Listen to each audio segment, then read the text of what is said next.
Hello everyone, आप सबको मेरा नमस्ते and I hope all of you are doing well. आज मैं आप सबको वाल्मीकि रामायण के बाल कांड के एकोनत्रिंश यानी 29वें सर्ग को पढ़कर सुनाने वाली हूँ। पिछले सर्ग में हमने देखा कि विश्वामित्र जी श्री राम जी को कई अस्त्रों के बारे में उपदेश देते हैं और श्री रामचंद्र जी उनसे एक आश्रम के बारे में पूछते हैं। इस सर्ग में हम देखेंगे विश्वामित्र जी श्री राम जी को सिद्धाश्रम के बारे में बताते हैं और दोनों भाई वहाँ आश्रम पर पहुँचते हैं। स्टार्ट करने से पहले मैं श्री सूक्त का 15वां श्लोक पढ़ना चाहूंगी। ताम माँ आवहम जात वेदो लक्ष्मी मनपगामिनीम यस्याम हिरण्यम प्रभूतम गावो दास्यो श्वान विंदेयम पुरुषानहम। अर्थात हे अग्नि, कभी नष्ट न होने वाली उन लक्ष्मी देवी का मेरे यहाँ आवाहन करें जिनके आगमन से बहुत सा धन, गौएं, दासियां, अश्व और पुत्रादि हमें प्राप्त हों।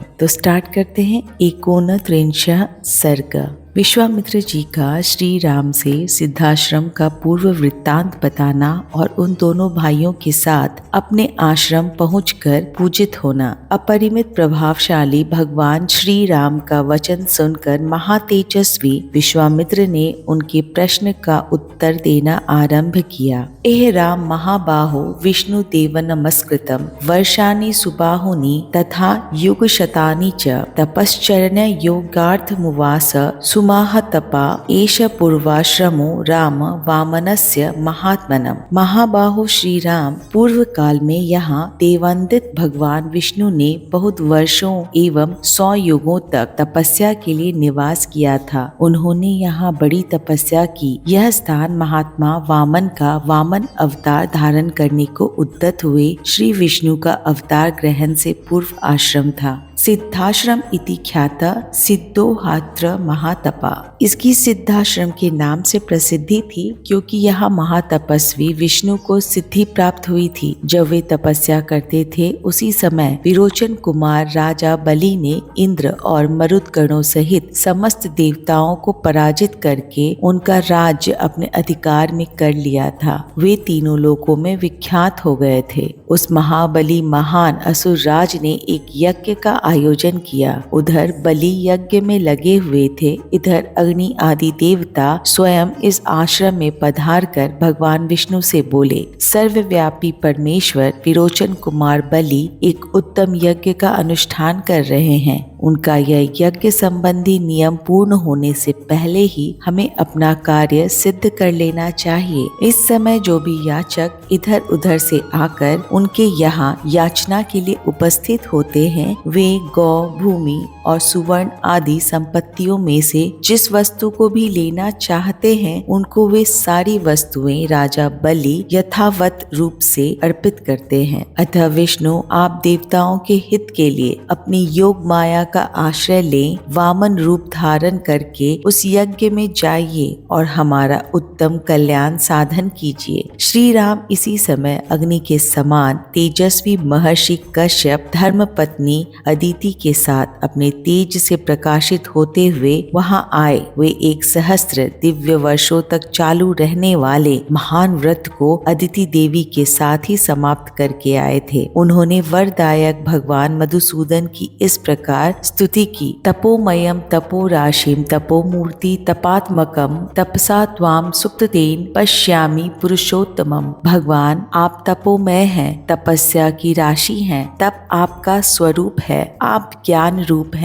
मैं भली भांति तपस्या करके उसके प्रभाव से आप पुरुषोत्तम का दर्शन कर रहा हूँ। प्रभु, मैं इस सारे जगत को आपके शरीर में स्थित देखता हूँ। आप अनादि हैं। देश काल और वस्तु की सीमा से बड़े होने के कारण आपका इदमिथ्य रूप से निर्देश नहीं किया जा सकता। मैं आपकी शरण में आया हूँ। कश्यप जी के सारे पाप धुल गए थे। भगवान श्री हरि ने अत्यंत प्रसन्न होकर उनसे कहा, महर्षि, तुम्हारा कल्याण हो। तुम अपनी इच्छा के अनुसार कोई वर मांगो, क्योंकि तुम मेरे विचार से वर पाने के योग्य हो। भगवान का यह वचन सुनकर मारीच नंदन कश्यप ने कहा, उत्तम व्रत का पालन करने वाले वरदायक परमेश्वर, संपूर्ण देवताओं की, अदिति की तथा मेरी भी आपसे एक ही बात के लिए बारंबार याचना है। आप अत्यंत प्रसन्न होकर मुझे एक ही वर प्रदान करें। करें। भगवान निष्पाप नारायण देव आप मेरे और अदिति के पुत्र हो जाएं।